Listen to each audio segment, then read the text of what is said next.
بدون الصحه كل حاجه بتبقى بتبقى سودة قدام الواحد. الصحه ضروريه جدا، ولكن عشان الواحد يبقى صحته كويسه لازم يبقى ملتزم بقواعد معينه. انا ملتزم جدا بقواعد الاكل. يعني انت عارف الواحد لما بيبقى 30 اذا دخلت ال40 لازم تشطب من الوجبات كذا وكذا. طول ما انت ماشي عملت شط لغايه في الاخر. اللي متروك لنا دلوقتي اكل مسلوق، وما ناكلش نشويات، ما ناكلش حلويات، ما ناكلش عيش، وده مخليني صحتي كويسه الحمد لله. الحمد لله يا فندم. انا ما اتمردش على المتطلبات بتاعه الصحه.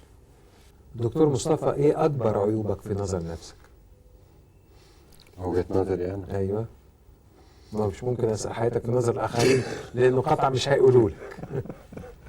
لا والله لو سالتهم هيقولوا. انا في الحقيقه بشوف ان ببقى جاد في اوقات كتير قوي من اليوم. يعني كان ممكن الواحد في اليوم ابقى جد وانا في المكتب، انا جد وانا في حته تانية، لكن ان بقعد في اليوم مثلا بنام، بحرص على ان انام 8 ساعات، يبقى الباقي ابقى جد فيه على طول. ده الخطأ اللي كنت اتمنى ان انا اصلحه. الضحك ملوش دور في حياتك؟ لا بالعكس، انا يعني احب اشوف حاجه كوميدي وحاجه موجوده، لكن اقول لك بصراحه ما احبش الهزار ابدا. يعني عمري ما هزرت مع واحد، وعمري ما سمحت الواحد يهزر معايا. تقصد حياتك الهزار التقيل ولا الهزار تقيل عموما؟ وخفيف. اه. ليه؟ لان وانس ابتديت حتى انك بتعتبر ان ده هزار خفيف، هتبص تلاقي التمادى في النقطه دي. انا ما هزرش ولا مع اولادي ولا مع المدام ولا مع حد، ولا هزر وياهم ولا هم يهزروا معايا، وهم عارفين القاعده دي وماشيين عليها. عايز تقول حاجه اقولها، لكن ما كلمنيش وبعدين لما اقول لك ازاي بتقول الكلام ده ولا رايك ايه تقول لي انا بهزر معاك. لا يا سيدي، ما حدش هزر ويايا يا ابدا. مين الشخصية يا فندم العالمية اللي حياتك كنت معجب بيها من بعيد لبعيد، وبعدين لما اقتربت منها لما كنت في المناصب الكثيرة اللي حياتك كنت فيها شعرت بإعجاب أو مزيد من الإعجاب بيه؟ والله انا اعجبت بالرئيس كارتر. وانا بدي اقول ان الرئيس كارتر لعب دور في منتهى الاهميه في عمليه السلام. والرئيس كارتر لما بنقرا السيره بتاعته بنجد ان هو راجل متدين، و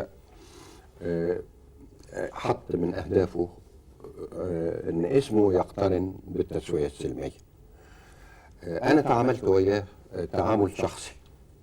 يعني لما كنا بنتفاوض على الاتفاقيه المصريه الاسرائيليه كان في بند من البنود كان متعسر اللي هي اولويه الالتزامات، واستدعت ان انا اروح الولايات المتحده، وكنت بروح بقعد معاه في المكتب البيضاوي ده، وهو اللي كان بيكتب النص يعني بايده مش الاسرائيليين. انا هنا انا بقول اللي حصل.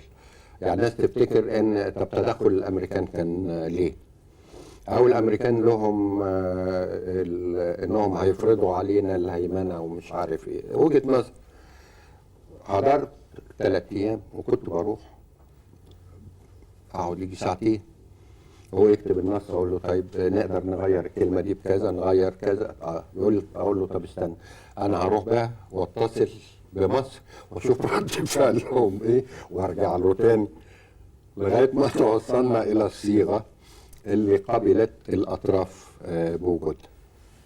كارتر كان شخصيه ممتازه، وبالعكس لما قربت له قدرته اكتر الشخصيات الكبيرة لما بتقرا عن تشرشل، بتقرا عن مس تاتشر قريب، بتقرا عن الرؤساء الأمريكيين. الواحد بيقرا لأنه عايز يتعرف ازاي استطاع انه ياخد قرار معين في ظروف معينة لمواجهة مشكلة معينة. وطبعا الظروف بتختلف من كل واحد للتاني. الظروف في مصر او اللي واجهتني مختلفة عن الظروف اللي بتواجه رئيس الوزراء في الوضع الحالي او قبل كده. فالظروف مهمة جدا، وانا طبيعتي لا احكم على قرار الا لما اقول طيب الظروف اللي كانت محيطة بالقرار ده كان ايه. يعني ما اجيش كده اروح شايل القرار من مضمونه والبيئة اللي عاش فيها واقول ده غلط وده صح. لا، مش غلط وصح. ايه الغلط؟ هل عالج المشكلة دي تحت الظروف دي معالجة صحيحة ولا لا؟ اذا كان عالجها معالجة صحيحة يبقى القرار صحيح. حكمة حضرتك المفضلة أو فلسفتك في الحياة هل تغيرت من زمان للنهاردة؟ لا، يعني انا هقول لك حاجة. الانسان بيبقى سعيد لو كان عنده قناعة. يعني انا بقول اخطر حاجة بيتعرض لها الانسان لما بيبقى عنده نوع الجلسي، انه يبص لحد غيره ويقول ده كذا وانا كذا وكل الكلام ده. انا عمري ما جالي هذا الشعور، وعمري ما بصيت لغيري وبقول في اللي اعلم مني، ايوه، وفي اللي اقل علما، وفي اللي حالته الماليه افضل مني، وفي اللي اقل، وكل انسان حسب ظروفه. فانا الكلام ده بقول لولادي باستمرار، بقول اي واحد يجي. وبتجد بكل اسف في المجالس في الانديه والكلام ده كل اهم الناس يقول لك فلان الفلاني مش عارف ايه، وفلان الفلاني حصل له كذا، وعلان دوت كذا، وبعضها اشاعات. وبعدين بعض الناس يجي يسالوني على بعض حاجات، انا ما اقدرش، يعني وجهه نظري ما اقدرش اتهم بني ادم الا لو واحد كان هو طرف في هذا الموضوع، او واحد اثق في صدقه تماما. هنا بقى لازم افكر لما بيقول لي في وضع كذا كذا في الحته الفلانيه. ودي حاجه من اخطر ما يكون، لان الواحد في كل الاوضاع اللي انا كنت فيها، انا ما بقولش، مش عايز اقول مناصب، انا بضطر اني اتعامل مع نوعيات مختلفه جدا. انا اللي يهمني حاجتين: انه يكون صادق معايا. يعني لو كذب معايا مره خلاص يبقى انتهينا. صادق مهمة جدا، والذمة المالية مهمة جدا. كفاءة، انت اللي تقدر تحكم، تقدر تخليه يشتغل. دكتور مصطفى خليل رئيس وزراء مصر السابق، ايه الحاجة اللي كنت حياتك بتعملها زمان وما بتقدرش تعملها النهاردة؟ حاجات كتير. زي ايه؟ الرياضة، يعني رياضة خسارة اللي كنت أتمناها. أنا أحب الرياضة، يعني الأيام دي بقوم أمشي نص ساعة الصبح، وبحس إن أنا بتغير بعد ما بمشي الحتة دي. الرياضة مهمة جدا، أهم ما يكون. وبعدين الحاجة التانية، قدرتي النهاردة على القراية قلت عن زمان. يعني أنا بقول لك كنت في أوقات أستطيع أن أقرأ 300 صفحة في اليوم، ده حقيقة. النهاردة قلت. طب ايه الحاجة يا فندم اللي بتعملها النهاردة ما كنتش بتعملها زمان؟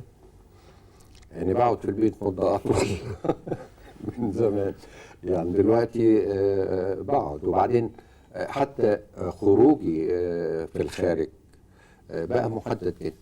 يعني أنا ما بخرجش أروح سينما ولا مسارح ولا حاجة من دي، ولا أنا مش غاوي أكل يعني في الحقيقة. فحتى لما بتعزم كتير على العشاء وكده ما بتعشاش.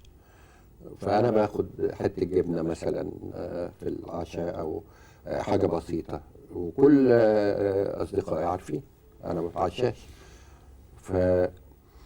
طبعا زمان كنت بتعشى كان بيبقى أفضل. زمان كنا بنقعد مثلا، بدل النهارده ما لازم أرجع، أنا برجع بقى لازم أبقى قبل 12 في البيت، وما يفوتش عليا الساعة 12 إلا وأنا نايم.